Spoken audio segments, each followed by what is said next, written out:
indivisible, with liberty and justice for all.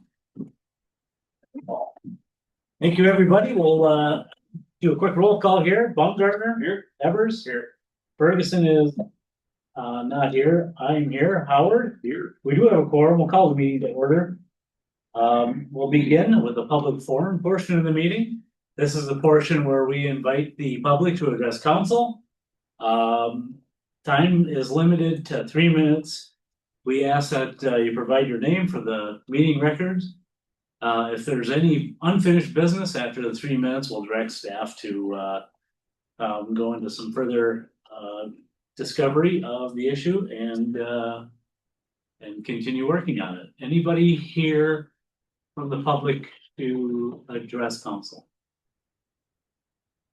Anybody out there in Zoom land here to address council? Not seeing any movement there, so we'll just move on with the regular meeting here with the setting of the agenda. If anybody has anything from the consent agenda they want to pull out into discussion, that would be a great time to suggest that. Otherwise, I'll call for a motion to approve the agenda as written.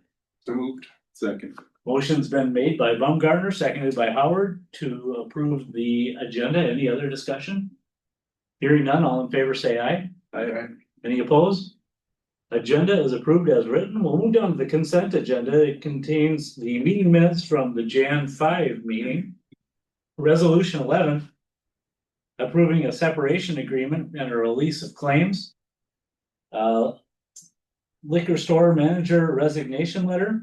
And resolution 12, authorizing a temporary step increase for the assistant liquor store manager serving as interim liquor store manager. Those are the consent agenda items. I'll call for a motion to approve tonight's consent agenda. So moved. Motion's been made by Baumgartner, seconded by Howard to approve the consent agenda. Any discussion? Hearing none, all in favor say aye. Aye. Any opposed? All right, moving right on down to discussion items. Discussion item A is the Olivia Police Department operations. I know it was requested by a council member to put this in as a discussion item, so we'll just kind of kick off with the concept here. So we'll invite Chief to come up and speak. So as you're aware, there has become a vacancy in the police department among our patrol officers. We had a discussion at the budget work session just about operating costs, overhead costs. And so we're doing our due diligence and our responsibility to talk about operations and looking for your recommendation on posting the position to replace that patrol officer, or feelings or thoughts have changed. So I'll let Chief take it from here to talk about operation needs. Thank you. Yes, so we do find ourselves in need of another officer. I do believe that looking at the history of what we've been doing over the last few years and steadily seeing our numbers of calls for service going up, now's not a time to try to reduce our force. We have used as much flexibility as we can. Sergeant Klaus has adjusted schedules to reduce overtime and still maintain coverage the best we can, but we're still running into points where we're not having as much coverage as we have. Officers are getting called out and put on call when they're not scheduled to. So it's somewhat of a hardship on them as well. They've been more than happy to help, but this too will get very old for them very quickly, and we'll start experiencing officer burnout. Nothing that any of us wants to see. So considering that and the level of the investigations we're having now, so many of it is forensic and taking so much time of our officers compared to what in the past. Officer Coots, I think, submitted 5 or 6 search warrants this weekend. So that's one guy working a whole weekend literally just on that stuff. So we're busy, simple as that. There's no way we can control what comes into us. And it's not going to get any better. So I am requesting that we fulfill the spot that we've just opened up. I don't see anything that would deter us from doing that, in my opinion. I guess I'll open up for questions before we go any part of it. Anybody from council want to address the situation? So you want to put out a application for the position is what you're asking? Yes, I am. Yep, I'd just like to, put out application for 2 weeks. See what we get for candidates. We have some qualified candidates. We'll set up a session for interviews. If we do not have candidates that we feel are qualified, we would like to leave it open until we find qualified candidates to fill that position. I don't think this is a 2 weeks done and we're just gonna take whatever we get. That's not happening. No, I know in the past it's taken a while. It has, and I reviewed the board, post board and the number of openings that are out there yet. It's still quite a few and. Just got off, email string with, Osakis. It was Osakis, one of the counties or the city chiefs up north, and he's in the same boat. So they're trying to figure out what to do with the minimal people they have, trying to attract other people. So we've taken the step, the council's been gracious enough to work with us in the past to get us what we need to get officers, to apply. And I think we're on the right page with that, so I'd like to continue that if we can. Quality over quantity. Correct. In the interim, do we have sufficient part-time staff to cover? We've been using them, Sergeant Klaus has been utilizing what he can, again. We have a limited number and we haven't advertised, so we don't know who else is out there that may be interested in it. The tables are turning a little bit, we're getting a little more law enforcement or students involved, interested in law enforcement, so that table is turning a little bit. So hopefully we'll get some more interest in it, but we haven't actually, advertised, progressively at all. So that will be something in 26 in my memo, which end of your report will basically state that's one of the goals is to look for some more part-time help, just to kind of help with what we're already dealing with. Yeah. But there again, I'm not willing to take just anybody. Yeah. Understand it. We have to have quality as Councilman Howard said, that's. I just think we need to make sure we're covered on that basis, because you need that part-time to fill in. For full-time, because, even with 5 full-time, you're not filling every single hour of every day, but you also don't wanna burn out your guys, so. No. And when Just some situations additional- like this happen, that's where you can lean on if you have a decent staff of part-timers, you can lean on that. Absolutely. Just some additional insight, if I may. I am actively training a part-timer right now, Officer Mosick. I'm guessing he probably has a few weeks of training left. He has expressed interest in full-time.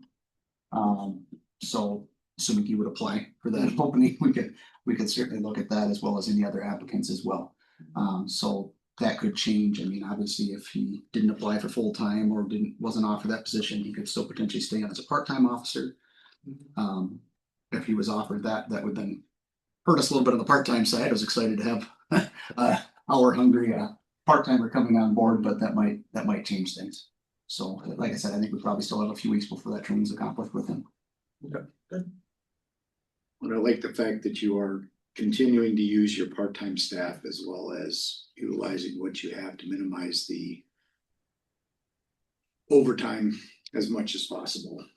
We realize that it's a beast that's necessary. Trying to tame it is not always easy. We have been trying to utilize call shifts, especially on weekends or slower times, rather than putting somebody in that shift. So actually having a body there, it might just be a call shift. But that just depends on what's going on in town and if that works. But we are trying to utilize that to eliminate all of the overtime there. If we don't have to have somebody come in instead of overtime, it's just whatever the call shift would be. So we are actively utilizing that as well. Well, and you're doing a good job with what you've got, and we appreciate that. Yeah, I know, we come into situations like this and it looks like it's a natural time to take a look at things. We went through pretty, kind of a granular level when we set the budget for 2026. And looking for efficiencies, and it sounds like you guys are responding well with trying to lower a lot of that overtime hours with part-time usage. I don't know if I'm gonna be in favor of drawing down our services at this time at all, at the law enforcement level. It is a good, when we get presented with these decision points, it's good to have a conversation. But I don't know if I'm gonna move from how I felt, 3 months ago. That's just my personal No, I'm assessment all of for the filling it. situation. Yeah, We need to. 100% for filling it, knowing that we are covering a little extra for one of our neighbors and still maintaining the safety of our community. I most definitely would entertain the motion to fill that position.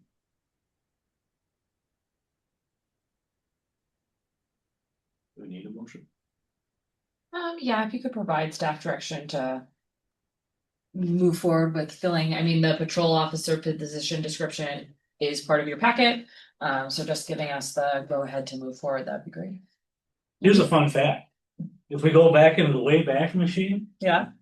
there was a time when we were experiencing some high turnover that posting specifically for the patrol officer position was approved upon the departure. Oh, okay. That's good to know. Yeah.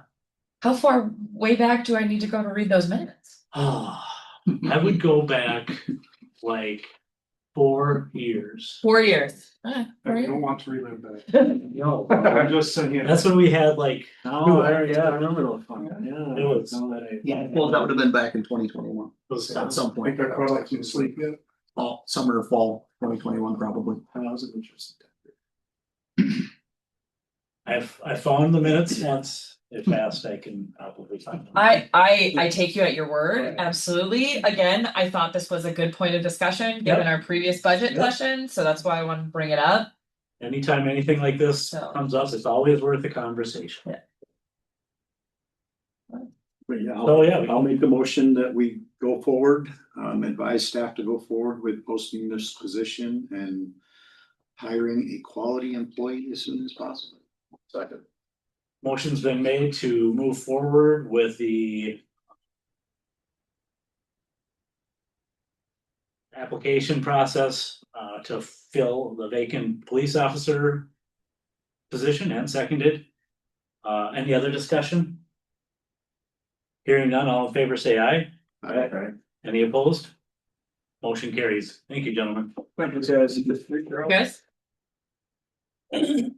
And moving down to discussion item B, which is resolution 13, which is the denial of a variance request. Yeah, so as you might recall, the city received a variance application for 1103 West Evergreen Avenue on September 30th.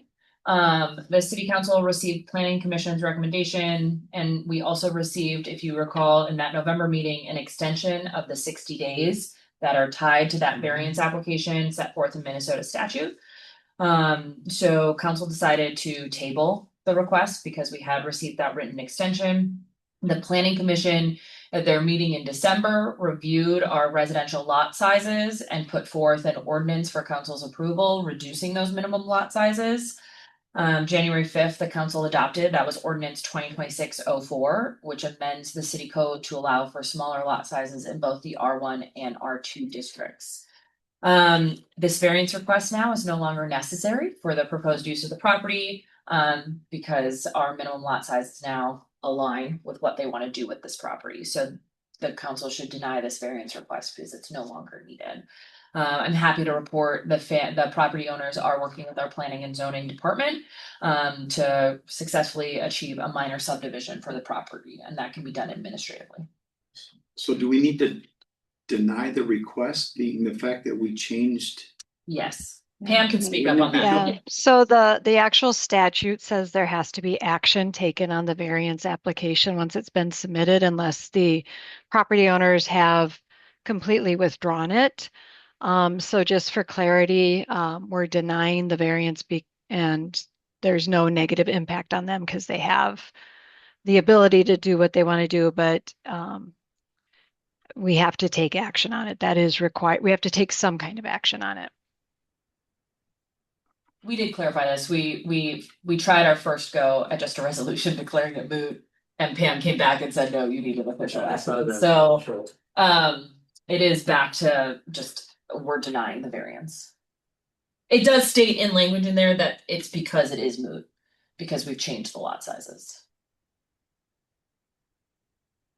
Call for a motion on resolution 13. So second. Motion's been made by Eber, seconded by Howard to approve resolution 13, which is the denying of a variance request. Any other discussion? Hearing none, all in favor say aye. Aye. Any opposed? Okay, motion carries. Ross, I would just ask that you document that in the papers so that they understand that wasn't a denial of them asking what they were asking for. It just, with the new adoption of the new ordinance, it's no longer necessary. All right. Thank you, Howard. It's always nice to get those things correct. All right.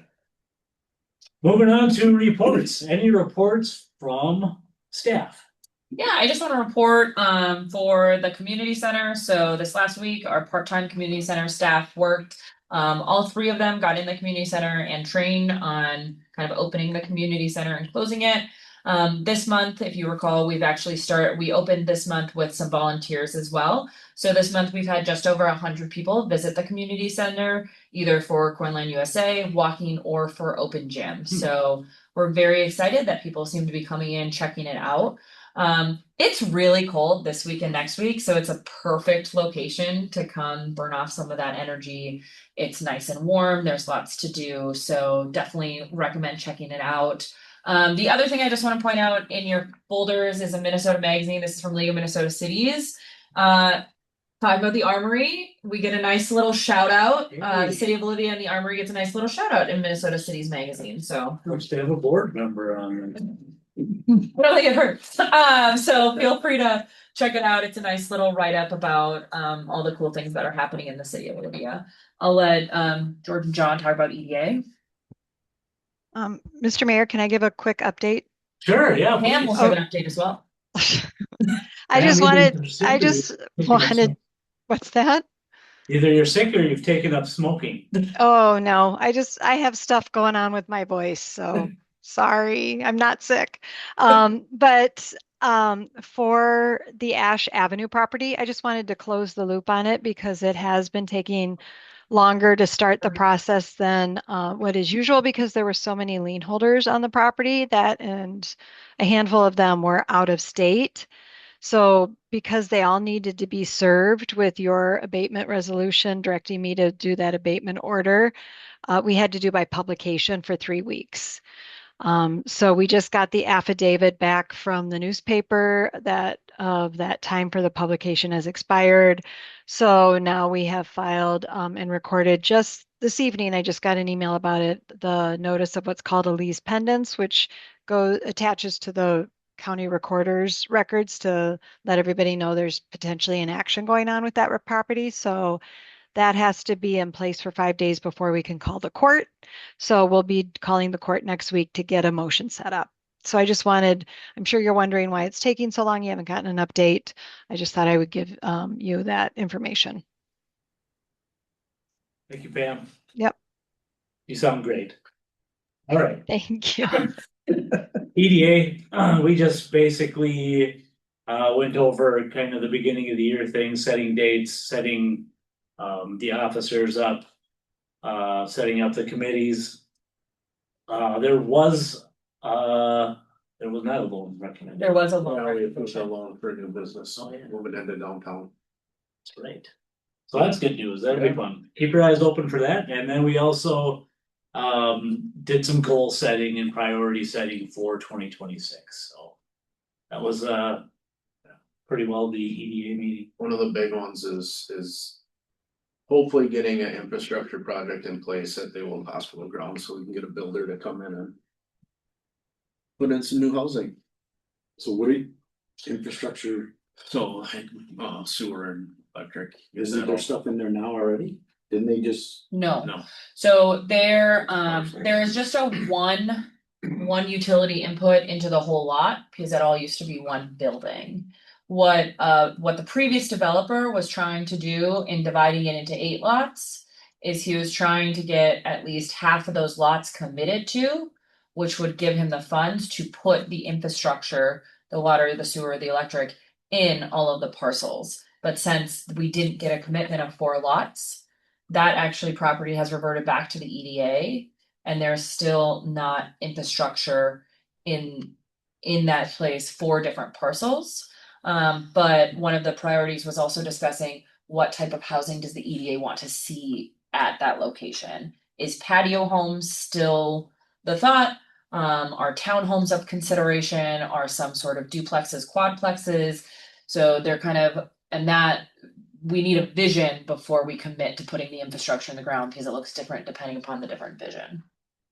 So what is it, just electrical that's in there now? Cause there's something in there. The boxes, I think that's fiber and cable. Right, but there was stuff that was in there before the fiber and cable came through. Okay. I'll have to check with Troy about where the electric is. I know it wouldn't be difficult I to thought add when there, the- but When the last guy was in there, that there was some stuff that was added. There was, I mean, we had. Wire chases up out of the ground at one point. We've had. It looked like vent tubes up out of the ground on that property at one a point. lot of that is gonna be your like Mediacom, Nuvera, internet fiber, stuff like that. Right, but this was before they Before they even to came here. town. Yeah. There's the one centralized box in the center of that parcel. Mhm. That I think that is the fiber and whatnot like that, but along Fairview, there was stuff. Well, When the last guy was up there, stuff that was added news. I thought that's what they were working on. yeah. All right, any other council reports? No, there was no PUC in the last 2 months, so. Nothing to report. You guys aren't gonna be raising our rates then for a while. Never again. I will say so the new utility bills will be going out by the end of the month. This does include that stormwater fee for vacant lots on it. So we have sent out letters to anybody who owns those vacant lots. I don't know, it really depends upon the person, if they read their mail or not, or if they look at each line item on their bill. But we are anticipating just an influx of calls, once the new bills go out of people who may have missed the personal letter coming to us. How many properties is that affecting? I wanna say we had 80 to 100 vacant Oh, properties, okay. Yeah. All right. so. We are finding though, some residents are using this as a good encouragement to combine those lots. If you have two empty lots next to each other, they're now asking us questions about combining them. They're also asking questions about how to sell their vacant lot. So. All right. Well, I guess that concludes our staff and council reports here. Pardon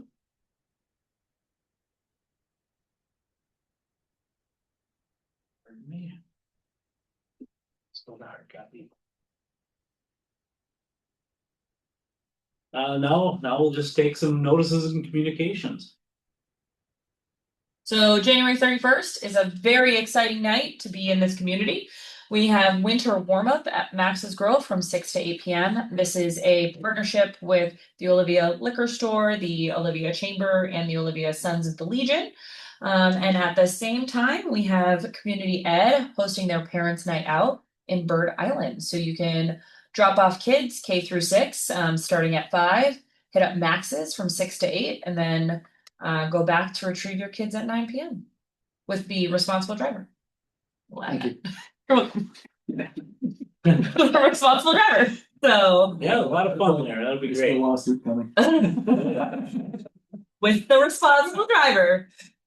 So we hope I will just a shout out to all the different parties involved for their partnership and their cooperation to kind of schedule complimentary programming on the same night. It should be a really nice evening. If anybody is interested in being a server or a pourer, please reach out to Ashley at the liquor store. I think there are still a couple of tables that could use people's assistance. Many hands make light work. All right. Absolutely. Well, with no other business on the agenda, I'll call for a motion to adjourn. So moved. Second. Motion's been made by Baumgartner, seconded by Evers to adjourn. Any other discussion? Hearing none, all in favor, say aye. Aye. Any opposed? All right, we're adjourned. Thank you, everybody.